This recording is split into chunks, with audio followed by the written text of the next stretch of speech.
Okay, very good morning, everyone. In this video, we are going to discuss about the gametogenesis. What is gametogenesis? देखो बेटा clear है, genesis मतलब formation. किसकी formation? Gametes की formation. Okay, सो gamete दो तरह के होते हैं, स्पर्म सेल एंड दूसरा कौन सा है? Egg cell. स्पर्म सेल कहाँ से आता है? मेल से. और एग सेल कहाँ से आता है? फीमेल से. अगर आपको इतनी बात क्लियर है तो आगे का लेक्चर पूरा सिंपल है, कोई दिक्कत नहीं है. और बच्चे कंफ्यूज होते हैं हमेशा, spermatogenesis, spermatogonia, primary spermatocyte, secondary spermatocyte, spermiation, spermatid, spermiogenesis. तो बहुत सारे वर्ड ऐसे हैं जिसमें स्पर्म स्पर्म स्पर्म लिखा हुआ है, लेकिन कोई दिक्कत वाली बात नहीं है. अगर आप वर्ड को समझ लोगे सब कुछ समझ में आ जाएगा. चलो, तो आज हम इस टॉपिक को खत्म करते हैं. Okay, so first thing that you have to remember, the primary sex organ, testes, is present in male and ovaries are present in female. So ये क्या प्रोड्यूस करते हैं? गैमेट प्रोड्यूस करते हैं. कौन से गैमेट? मेल प्रोड्यूस करता है स्पर्म और फीमेल प्रोड्यूस करती है ओवम. अब आप देखो, जब भी कोई गैमेट की फॉर्मेशन होगी हम उसमें एक वर्ड कंसिडर करेंगे, गैमेटोजेनेसिस. लेकिन गैमेट भी तो हमारे पास दो तरह के हैं, है ना. जैसे गैमेटोजेनेसिस हमारे पास एक प्रोसेस है, तो गैमेट्स कितने हैं हमारे पास? दो तरह के. ठीक है, कौन सा है? स्पर्म और दूसरा कौन सा है? एग. तो जब स्पर्म की फॉर्मेशन होगी तब आप उसको पता है क्या बोलेंगे? आप उसको स्पर्मेटोजेनेसिस बोलेंगे. तो आपको यहाँ पे ये दिख रहा है, spermatogenesis is a process by which sperms are producing. Okay, कौन सी सेल इसके अंदर काम करती है? तो आप ध्यान से देखो, मेल जर्म सेल, जिसका दूसरा नाम क्या है? स्पर्मेटोगोनिया. तो बेटा बहुत सारी चीजें क्लियर हो रही हैं, आप ध्यान से देखें. मैंने इससे पिछले वाले लेक्चर में आपको बताया था कि हमारे पास जो टेस्टीज हैं, उस टेस्टीज के अंदर आपको क्या मिलते हैं? Testicular lobules. और उसी के अंदर आपको क्या मिलती हैं? Seminiferous tubule. और इस सेमिनिफेरस ट्यूब्यूल में दो तरह की सेल होती है.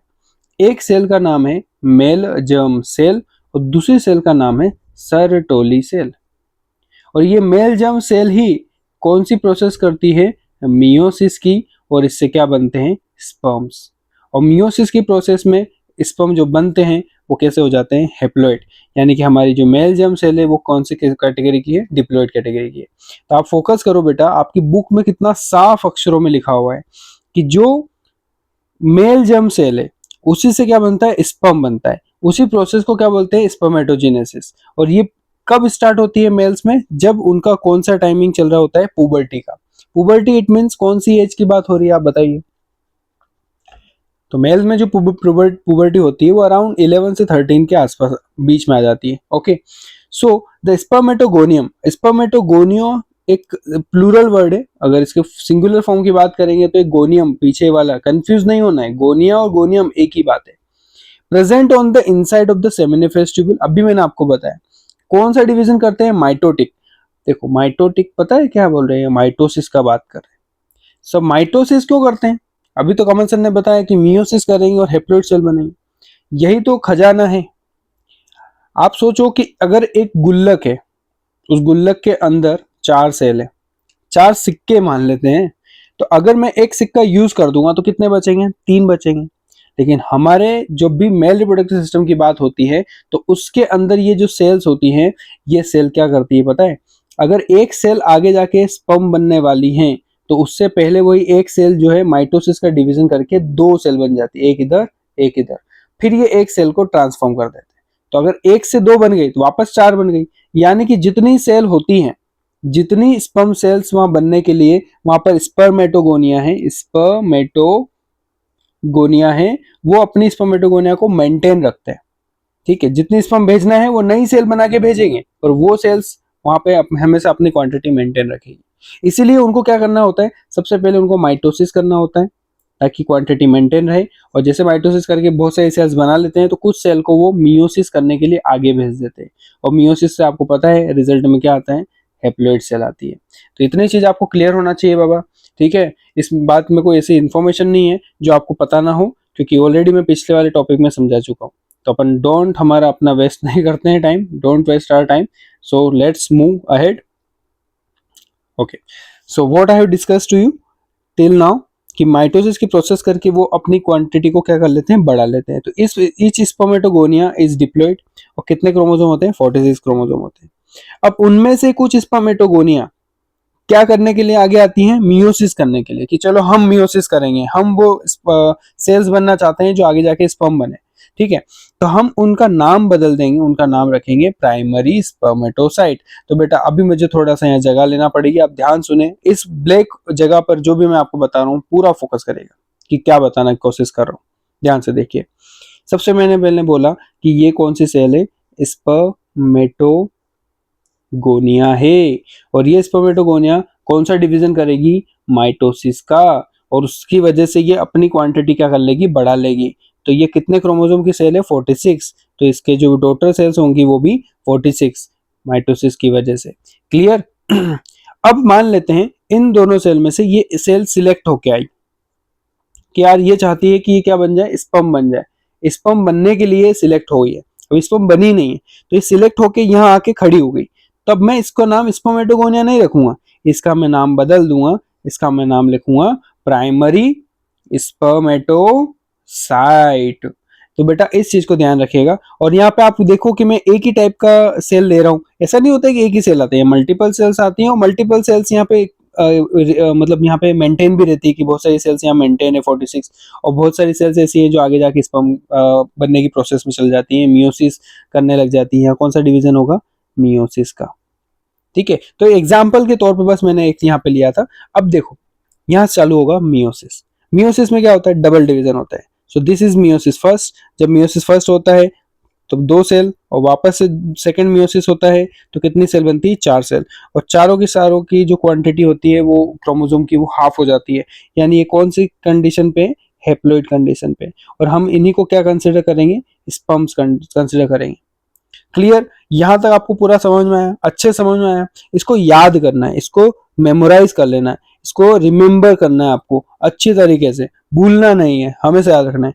अब मैं यहाँ पे एक डिटेल ऐड कर रहा हूँ, जो कि ये जो 4 सेल्स बनी है ना, इनका नाम हम रखते हैं स्पर्मेटिड। क्या नाम रखते हैं, स्पर्मेटिड, क्योंकि अभी ये मेच्योर नहीं हुई, अभी अभी बन के आई है ना, तो इनके ऊपर कोई भी फ्लेजिला है ना कोई एक्रोजोम है, क्योंकि स्पर्म का जो डिजाइन आपने कभी देखा हो तो कुछ ऐसे बनाया जाता है, ऐसे करके उनकी तरफ फ्लेजिला लगा दी जाती है। तो स्पर्म तो ये है,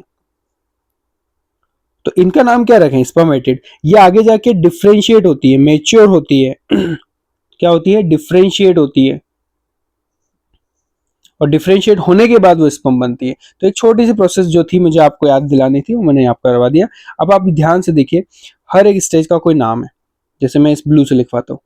प्राइमरी स्पर्मेटोसाइट वो सेल जो डिप्लॉयड है और जो मियोसिस करने जा रही है। यहां वाली सेल्स को बोलेंगे सेकेंडरी स्पर्मेटो स्पर्मेटो साइट। पूरा ही लिख दिया मैंने वापस से, स्पर्मेटोसाइट। ये प्राइमरी स्पर्मेटोसाइट, ये सेकंडरी स्पर्मेटोसाइट। सेकेंडरी स्पर्मेटोसाइट में अगर मियोसिस सेकंड होता है तो वापस से आपको कितनी सेल मिलेगी, 4 सेल मिलेगी, अगर यहाँ पे 2 सेकेंडरी स्पर्मेटोसाइट है तो। और चारों स्पर्म से इन सभी सेल्स को हम बोलेंगे स्पर्मेटिड। तो इस वाली कंडीशन को हम बोलेंगे स्पर्मेटिड्स। तो मैंने ये देखो यहाँ नाम बदल दिया, ध्यान रखना, स्पर्मेटिड्स। ये सारों की चारों कौन सी है, स्पर्मेटिड्स। अब यहाँ क्या हुआ इनमें, डिफरेंशिएशन, और डिफरेंशिएशन से क्या बन गए, स्पर्म। अब ये बन गया स्पर्म अच्छे तरीके से। So this is the information that you have to learn, and then after you have to read your NCERT. देखो देखो कितना अच्छे से लिखा हुआ है कि प्राइमरी स्पर्मेटोसाइट कंप्लीट करता है फर्स्ट डिवीजन, और वो क्या बन जाता है, सेकेंडरी स्पर्मेटोसाइट। और कितनी सेल बनती है, 2, वो भी इक्वल, और वो क्या बन जाती है, हैप्लोइड सेल, और which have only 23 number of chromosome. The secondary spermatocyte, यानी मैं इसकी बात कर रहा हूँ, ये सेकेंडरी स्पर्मेटोसाइट फिर एक और सेकेंडरी मियोटिक डिवीजन करता है, और क्या बनाता है, 4 इक्वल स्पर्मेटिड्स बनाता है। जैसा कि अभी मैंने आपको समझाया, स्पर्मेटिड बनने से पहले, बनने के बाद क्या होता है, स्पर्म बनना होता है, और स्पर्म का दूसरा नाम याद रखिएगा, स्पर्मेटोजोआ। स्पर्म का दूसरा नाम क्या है, स्पर्मेटोजोआ। ये 2-3 बार रिवीजन करने पर आपको याद होगा।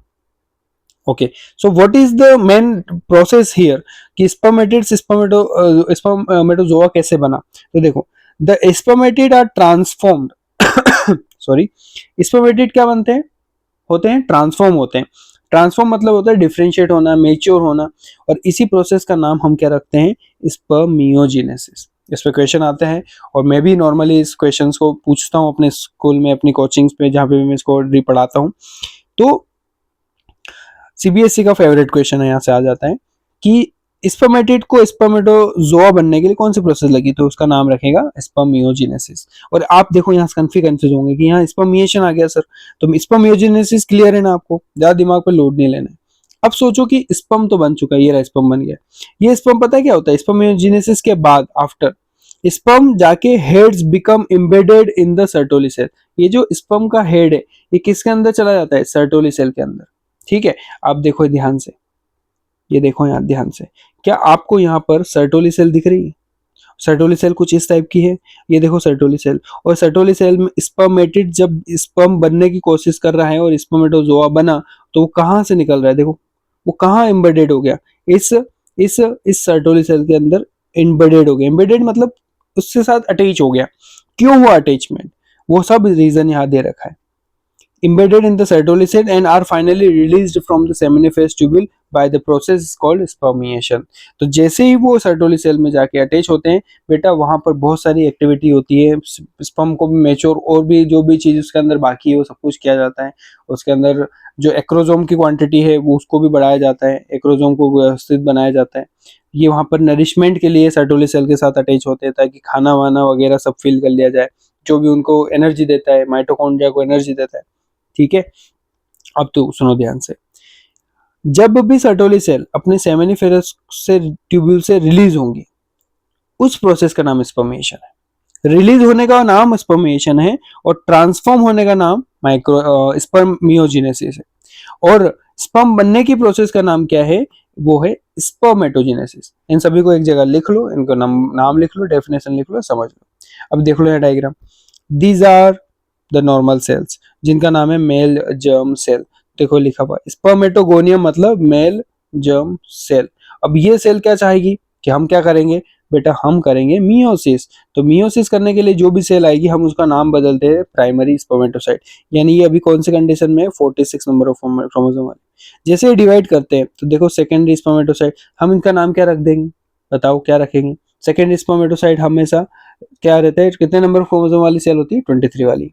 अब यही आगे जाके वापस डिवीजन करेगी, वो क्या बन जाएगा, स्पर्मेटिड बन जाएगा। तो देखो ये स्पर्मेटिड, स्पर्मेटिड जैसे बनेगा, स्पर्मेटिड के पास भी 23 नंबर ऑफ क्रोमोसोम होते हैं, फिर वो मेच्योर होते हैं एंड देन वो क्या बन जाते हैं, पूरी तरीके से स्पर्मेटोजोआ। तो इस डायग्राम को याद रखिएगा, समझ लीजिएगा। अब आते हैं हम हमारे नेक्स्ट पार्ट में। यहाँ पे कुछ ऐसी चीज डिटेल छोड़ती नहीं। हाँ ये देखिए आप इसको, ये वाली चीज अभी कमल सर ने आपको बताई है। एट पुबर्टी ये है स्पर्मेटोगोनिया। माइटोसिस का डिफरेंशिएशन करके क्या हुआ, बहुत सारी स्पर्मेटोगोनिया बना ली। उसमें से जो भी सेल सिलेक्ट होगी उसका नाम बदल देंगे, रख देंगे प्राइमरी स्पर्मेटोसाइट। उसमें होगा मियोसिस का डिवीजन, मियोसिस फर्स्ट डिवीजन होगा तो क्या बन जाएगा, सेकेंडरी स्पर्मेटोसाइट। सो ये जो दोनों सेल्स हैं इनको हम बोलते हैं सेकेंडरी स्पर्मेटोसाइट। और जब भी ये डिवाइड करेंगे तो ये बन जाएंगे स्पर्मेटिड, और स्पर्मेटिड जो है डिफरेंशिएट होकर क्या बन जाते हैं, स्पर्मेटोजोआ। तो इस तरीके से आपके सामने है। और ये यहाँ मियोसिस फर्स्ट के बाद से ही क्रोमोसोम नंबर जो है वो 23 के अंदर काउंट किए जाते हैं। ये this is the topic from the class 11th and the chapter of the name of the chapter is cell cycle and cell division, so you should complete that particular chapter क्योंकि ये chapter कभी पीछे आपका नहीं छोड़ेगा। तो you have to be complete your all the doubt and there should not be any kind of doubt will be remaining, okay। Spermatogenesis starts at the age of puberty, very good, बहुत अच्छी information है। लेकिन कैसे कैसे पता चलेगा कि significantly increase, क्या चीज इंक्रीज होती है, एक हार्मोन है जिसका नाम है गोनाडोट्रोपिन रिलीजिंग हार्मोन। किसका क्या नाम है, गोनाडोट्रोपिन रिलीजिंग हार्मोन। ये हाइपोथैलेमस से रिलीज होता है, हाइपोथैलेमस से रिलीज होता है। नाम है इसका GnRH, GnRH। ये गोनाडोट्रोपिन रिलीजिंग हार्मोन जो है ये टारगेट करता है पिट्यूटरी ग्लैंड को, और पिट्यूटरी ग्लैंड को बोलता है कि तुम्हारे पास जो LH और FSH रखा हुआ है उसको आप क्या करोगे, रिलीज करोगे। ये इंफॉर्मेशन आपको सीक्वेंस वाइज याद रखनी है। हाइपोथैलेमस ग्लैंड बोलता है पिट्यूटरी ग्लैंड को एक हार्मोन के द्वारा जिसका नाम है GnRH, और क्या बोलता है पिट्यूटरी ग्लैंड को कि तुम्हारे पास जो हार्मोन रखा हुआ है LH एंड FSH है उसको रिलीज करो। अब आपका मेन कॉन्सेप्ट ये होना चाहिए कि what is the purpose of LH and FSH। तो इस पैराग्राफ से आपको यही ढूंढना है, what is the purpose of LH and FSH। If a hypothalamic hormone, the increased level of gonadotropin releasing then act the anterior pituitary gland। तो pituitary gland में भी कौन सा पार्ट है, इंटीरियर, ये याद रखिएगा। क्या बोलता है उसको कि वो दो हार्मोन रिलीज करे, LH एंड दूसरा कौन सा है, FSH।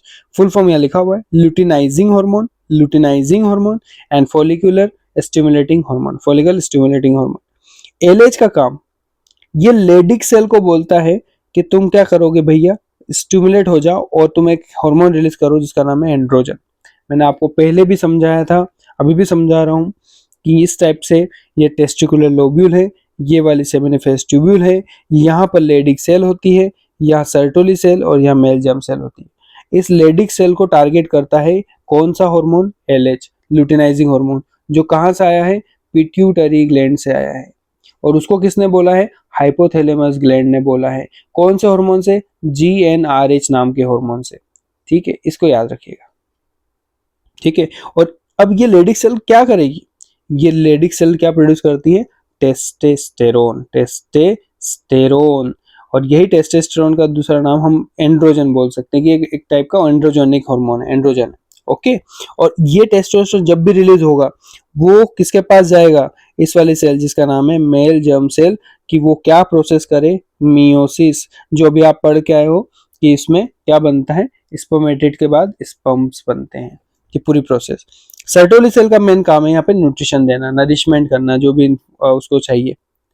ठीक है भैया, अब देखो क्या लिखा आगे, in turn they stimulate the process spermatogenesis. ये किस प्रोसेस को काम मतलब फॉलो करवाता है, स्पर्मेटोजेनेसिस को, ये स्पर्मेटोजेनेसिस ही तो हो रही है। ठीक है, FSH acts on the Sertoli cell. FSH का मेन काम क्या है, अब LH का तो बता दिया, क्योंकि यहाँ तो दो हार्मोन रिलीज हो रहे, कमल सर आपने बताया दो हार्मोन। तो FSH का वर्क क्या है, ये काम करता है सर्टोली सेल के ऊपर। ये जो पड़ोस वाली सेल है ना, इसको बताएगा FSH, जो FSH आया वो FSH किसको टारगेट करता है, इस वाले सेल को, कि तुम क्या रिलीज करोगे, तुम क्या रिलीज करोगे सर्टोली सेल भैया, तुम क्या करोगे, तुम स्टिमुलेट हो जाओ और तुम करना कुछ सिक्रेट करना ऐसे फैक्टर जो किस काम आएंगे, स्पर्मियोजेनेसिस करने के लिए। और स्पर्मियोजेनेसिस में आपने क्या पढ़ा कि यहाँ पर स्पर्मेटिड ट्रांसफॉर्म होके क्या बन जाती है, स्पर्म। तो जो ट्रांसफॉर्म होने के लिए जो फैक्टर्स चाहिए वो भी आपको कौन दे रही है, सर्टोली सेल प्रोवाइड करेगी। और सर्टोली सेल को किसने बोला ये करने का, FSH ने। और LH और FSH कहाँ से आए, पिट्यूटरी ग्लैंड से। बाकी की इन्फॉर्मेशन क्लियर है, बताओ क्लियर है यहाँ तक। फाइनली अब मैं आगे बढ़ रहा हूँ, ध्यान से देखिए, डायग्राम बहुत अच्छे तरीके से मेंशन्ड है आपके सामने। ये हेड है, ये बीच में नेक रीजन है एंड देन ये टेल रीजन है। अब हेड में प्लाज्मा मेम्ब्रेन, एक्रोजोम, एक्रोजोम बहुत इंपॉर्टेंट रोल प्ले करता है, ये बहुत IMP है। इसके बारे में अभी हम इसको पढ़ेंगे ना, उसमें क्लियर हो जाएगा। आगे बढ़ते हैं, यहाँ पे देखो न्यूक्लियस है कंटेनिंग क्रोमोसोमल मटेरियल।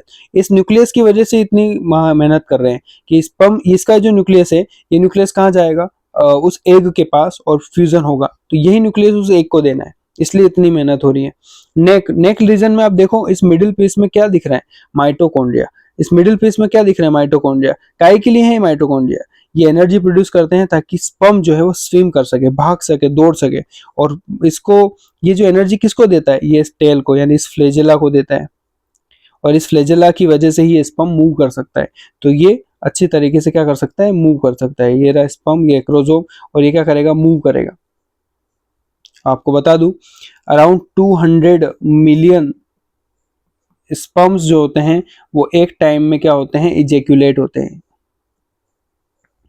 और ज्यादा नंबर हो सकता है, 200 से 300 मिलियन स्पर्म जो है एक ही टाइम पर इजेक्यूलेट होते हैं। और इनका पर्पस क्या है कि सिर्फ एक एग सेल को ही फर्टिलाइज करना है, यानी एक से एक ही स्पर्म मिल सकता है, यानी 200 से 300 मिलियन स्पर्म में से कोई एक ही स्पर्म उस एग के साथ फ्यूज होगा।